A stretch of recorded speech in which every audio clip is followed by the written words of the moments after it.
अऊज़ु बिल्लाहि मिनश शैतानिर रजीम। अस्सलाम वालेकुम students, welcome to this YouTube channel accounting engineer. Students, आज हम एडवांस काउंटिंग कर रहे हैं और उसका हम चैप्टर नंबर करने जा रहे हैं 8 कंसाइनमेंट के नाम से, और क्वेश्चन नंबर हम आज 9 करेंगे। तो फर्स्टली मैं क्वेश्चन को रीड कर दूँ। Rizwan of Gujranwala sent 100 sewing machines to Aslam of Hong Kong at cost price 650, जिसकी इनवाइस प्राइस उसने ब्रैकेट में बताई है 800, इनवाइस प्राइस है, कॉस्ट प्राइस 650 है पर machine. The consignor paid 2000 for packing and dispatching, ये कंसाइनर एक्सपेंस हो गए। Aslam immediately after receiving the consignment accept a bill for 40,000, ये एडवांस की एंट्री होगी students. After some time Aslam reported 80 machine were sold, यानी कि 100 में से कितनी मशीन सेल हुई हैं, 80 सोल्ड हो गई हैं, और कितने की सेल की हैं, 875 की उसने मशीन सेल की हैं each. And expense being on freight 3000 and गोदाम एंड 250 एंड इंश्योरेंस 500, ये तीनों जो है ये कंसाइनी के एक्सपेंस है। Aslam is entitled to the commission 9% on sale due to insolvency of a customer who purchased 4 machine failed to pay anything, and other customer reduced to 50 due to defect in machine. ठीक है students, ये हमारे ये 4 जो goods हैं थी, ये हमारा बैड डेट्स हुए हैं। ठीक है, और ये जो हमारा 250 है, इसको भी हम ये बैड डेट्स वाली ही एंट्री करेंगे इसमें भी हम। और उसके बाद उसने कहा कंसाइनमेंट अकाउंट बनाना है, असलम का अकाउंट बनाना है, गुड सेंड ऑन कंसाइनमेंट का अकाउंट बनाना है। 3 किस्म के हमने अकाउंट यहाँ पे बनाने हैं। तो स्टूडेंट्स क्वेश्चन को शुरू करते हैं। ये हम क्वेश्चन नंबर स्टूडेंट्स करने जा रहे हैं, क्वेश्चन नंबर 9, और इसमें भी चूँकि सिर्फ कंसाइनमेंट का अकाउंट रिक्वायर्ड है, इसलिए यहाँ पे हम बनाएंगे सिर्फ कंसाइनमेंट अकाउंट। ये इसकी डेबिट साइड आ जाएगी, ये इसकी क्रेडिट साइड है। अगर कुछ स्टूडेंट्स ने इसकी एंट्रीज नहीं याद की हुई तो फर्स्ट लेक्चर में वो देख सकते हैं, मैंने सारी एंट्रीज इसकी करवाई थी। आप फर्स्ट लेक्चर को दोबारा देखकर तो वहाँ से इसकी एंट्रीज कर सकते हैं।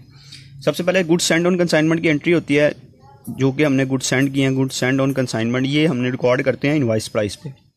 अब इनवाइस प्राइस इसकी क्या है, उसने कहा था 800 एक का जो है थी वो कॉस्ट इनवाइस प्राइस थी, और कितनी मशीन सेंड की थी, 100 मशीन सेंड की थी। 800 मल्टीप्लाई बाय 100, तो 80,000 की टोटल गुड्स जो हैं स्विंग मशीन्स हमने सेंड की थी। इसके बाद इस पे देखेंगे कंसाइनर के एक्सपेंस कितने आए थे, जो कि कैश अकाउंट में लिखे जाते हैं। कंसाइनर एक्सपेंस बताए हुए हैं 2000, ये कंसाइनर एक्सपेंस है। इसके बाद आप कमीशन एडवांस की एंट्री, वो तो यहाँ पे रिकॉर्ड नहीं होती जी। इसके बाद कंसाइनी एक्सपेंस स्टूडेंट्स हम लिख लेते हैं। कंसाइनी का नाम क्या है, यहाँ पर कंसाइनी का नाम है जी असलम। तो एंट्री क्या होती है इसकी, consignment account to Aslam account. कितने एक्सपेंस थे इसके ना, डिटेल दी हुई है उसने, 3000 प्लस 250 और प्लस 500, तो टोटल उसके स्टूडेंट्स बनते हैं 3750। इसके साथ ही हम यहाँ पे कमीशन भी लिख लेते हैं इसकी, असलम अकाउंट, लेकिन यहाँ पे पहले सेल की एंट्री हम कर लेते हैं। उसने टोटल 80 मशीन सेल की हैं, और एक मशीन उसने कितने की सेल की है जी, 875 की। तो 80 इंटू 875 अगर करते हैं तो ये हमारे पास 70,000 रहते हैं, यानी कि सेल हमारी कितनी हो गई, 70,000। और इसी पे कमीशन कैलकुलेट करनी है, मल्टीप्लाई बाय 9%, तो कमीशन हमारे पास आ जाएगी 6300। ठीक है जी। इसके बाद स्टूडेंट्स उसने कहा था कि बैड डेट्स हुए हैं, तो बैड डेट्स की एंट्री जो है बिल्कुल सेल के रिवर्स एंट्री हो जाती है, यानी कि Aslam account to consignment account to Aslam account. Sale की एंट्री होती है असलम टू कंसाइनमेंट, तो बैड डेट्स की होगी कंसाइनमेंट टू असलम। तो इसलिए यहाँ पे मैं असलम अकाउंट, 4 मशीन हमें नहीं मिली, और स्टूडेंट्स इसकी रिकॉर्डिंग सेल प्राइस पर ही की जाती है। तो सेल प्राइस थी हमारे पास 875, तो यहाँ पे मैं करूँगा 4 इंटू 875, ये 3500 से हमारे पास बैड डेट्स की एंट्री हो गई। और जो ये डिस्काउंट या डिफेक्टिव का है, इसको भी एंट्री यही होगी जो ये हमारी बैड डेट्स वाली एंट्री है 250 से। ठीक है जी, ये हमारी जो एंट्रीज बताई हुई थी वो हो गई। अब हमने यहाँ पे स्टॉक कैलकुलेट करना है, स्टॉक रिजर्व कैलकुलेट करना है, और टोटल कंसाइनमेंट का लोड कैलकुलेट करना है। तो सबसे पहले यहाँ पे मैं स्टॉक कैलकुलेट करता हूँ।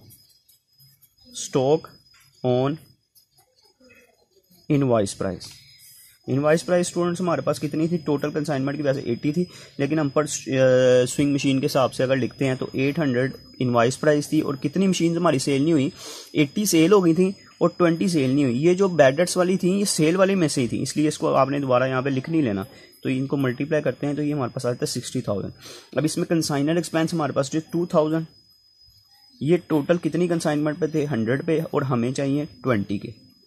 अब यहाँ पे स्टूडेंट कंसाइनी एक्सपेंस भी बताए हुए हैं, इसलिए आपने कंसाइनी के भी डायरेक्ट एक्सपेंस ऐड करने हैं। सिर्फ फ्राइड वो होता 3000, ये 100 मशीन्स पे थे और हमें कितने के चाहिए, 20 के। तो इसको अगर सॉल्व करते हैं तो ये आ जाता है 400, और अगर इसको सॉल्व कर रहे हैं तो ये आ जाता है 600। तो ये हमारे पास टोटल हो जाएगा 17,000। ये स्टॉक की एंट्री होगी, स्टॉक की, stock on consignment account to consignment account, stock on consignment account. ये हमारा कितना आ गया जी, 17,000। ठीक हो गया जी। अब मैं इसको यहाँ पे ना कॉस्ट प्राइस पे भी कैलकुलेट कर देता हूँ साथ ही, यहाँ पे हम कर लेते हैं इसको कॉस्ट प्राइस पे, क्योंकि कॉस्ट पे भी हमने इसको कैलकुलेट करना है। अच्छा, कॉस्ट पे अगर कैलकुलेट करते हैं, कॉस्ट प्राइस थी 650 मल्टीप्लाई बाय 20 मशीन ही हैं, तो ये आता है 13,000। ठीक है, चूँकि ये एक्सपेंस तो इसी तरह ऐड होंगे दोनों, तो 400 और 600, 400 प्लस 600, ये दोनों का एक्सपेंस 1000 हो जाएगा। और ये कॉस्ट प्राइस पे इसकी अमाउंट बनती है जी 14,000। ये इनवाइस पे है और ये कॉस्ट पे। अब इनका जो डिफरेंस होता है वो स्टॉक रिजर्व इस साइड पे लिखा जाता है, स्टॉक रिजर्व ऑन कंसाइनमेंट। इन दोनों का डिफरेंस अगर आप देखें तो वो 3000 है। ठीक है जी, ये हमारे पास इनका डिफरेंस आ गया। अब टोटल कंसाइनमेंट का लोड की एंट्री करनी है, वो यहाँ पे रिकॉर्डिंग इसकी की जाती है, उसको रिजर्व कंसाइनमेंट रिजर्व कहते हैं हम यहाँ, कंसाइनमेंट रिजर्व। अब टोटल देखें, कॉस्ट प्राइस और इनवाइस प्राइस का डिफरेंस कितना है, ये मैं यहाँ पे कैलकुलेट करता हूँ। 800 माइनस 650, यानी कि पर यूनिट पे 150 है और 100 यूनिट्स थे, तो इनको मल्टीप्लाई अगर कर लें तो ये 15,000 आ जाता है। ले स्टूडेंट्स, ये तो आसान सा एक छोटा सा कैलकुलेशन था जो कि ये हमारा सॉल्व हो गया। ठीक है जी, अब हम इसको जो है बैलेंस कर लेता हूँ मैं। 70,000 प्लस 17,000 प्लस 15,000, तो ये मेरे पास आ गया जी 1,02,000 minus 80,000 minus 2,000 minus 6,300 minus 3,500 minus 250 minus 3,000। तो ये हमारे पास प्रॉफिट आ गया जी इसका 3,200। ये किस में लिखा जाता है, प्रॉफिट एंड लॉस अकाउंट में, 102,000। अब इसके साथ यहाँ पे कंसाइन असलम का अकाउंट भी रिक्वायर्ड था, वो भी मैं इधर ही बना देता हूँ। असलम के अकाउंट में कुछ एंट्रीज रिकॉर्ड की जाती हैं सिर्फ। सबसे पहले तो हम यहाँ पे इसकी एंट्री करेंगे, इसने जब गुड्स को जो है वो सेल किया, इसकी हम सबसे पहले जब सेल करते हैं या एक्सपेंस की रिकॉर्ड कर लेते हैं। जब इसने एक्सपेंस किया तो इसने एंट्री की थी consignment account to Aslam account, Aslam credit हो रहा है तो क्रेडिट साइड पे हम लिखेंगे कंसाइनमेंट अकाउंट। इसके एक्सपेंस आए थे 3,750। उसके बाद इसने कमीशन ली, कमीशन भी इसी नेम से आ जाएगी। कमीशन इसकी बनी थी हमारे पास 6,300। ठीक है जी, इसके बाद हमने एंट्री की थी ये बैड डेट्स वाली, बैड डेट्स की, तो इसमें भी हमने क्या एंट्री की थी, consignment account to Aslam account. यहाँ पे भी कंसाइनमेंट अकाउंट ही आ जाएगा कितने से, 3,500 से। और ये जो 250 डिफेक्टिव की वजह से हुए थे इसकी भी यही एंट्री होगी, इसलिए यहाँ पे भी 250 आ जाएगा। इसके अलावा इसने एक बिल बनाया था, बिल रिसीवेबल, क्वेश्चन में बताया गया था बिल रिसीवेबल अकाउंट उसने बनाया था 40,000 रुपये से।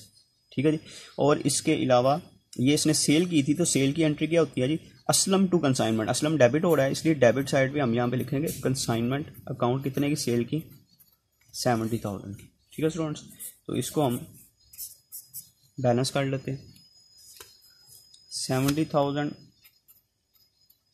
यहाँ पे भी 70,000 में से माइनस करेंगे हम, minus 3,750 minus 6,300 minus 3,500 minus 250 minus 40,000। तो स्टूडेंट्स ये हमारे पास आ जाता है 162,000। इसको हम किस में लिखा जाता है, ये इसको हम क्लोज करते हैं बैंक अकाउंट में। इसकी क्लोजिंग एंट्री जो होती है वो बैंक में क्लोज की जाती है, इसलिए बैंक लिखेंगे यहाँ। स्टूडेंट्स इसके साथ एक और अकाउंट है, वो ये goods on send on consignment का, वो आप खुद बना लीजिएगा। यहाँ पे एक बार ये डेबिट हो रहा है और यहाँ पे इसके साथ इस अमाउंट के साथ आपने उसको क्रेडिट कर देना बस। ठीक है जी, अब नेक्स्ट लेक्चर में मुलाकात होगी। अगर आपको वीडियो पसंद आई तो इसको लाइक करें, चैनल को सब्सक्राइब करें ताकि आने वाली वीडियोज़ के तमाम नोटिफिकेशन आपको मिल सके। तब तक के लिए अल्लाह हाफिज़।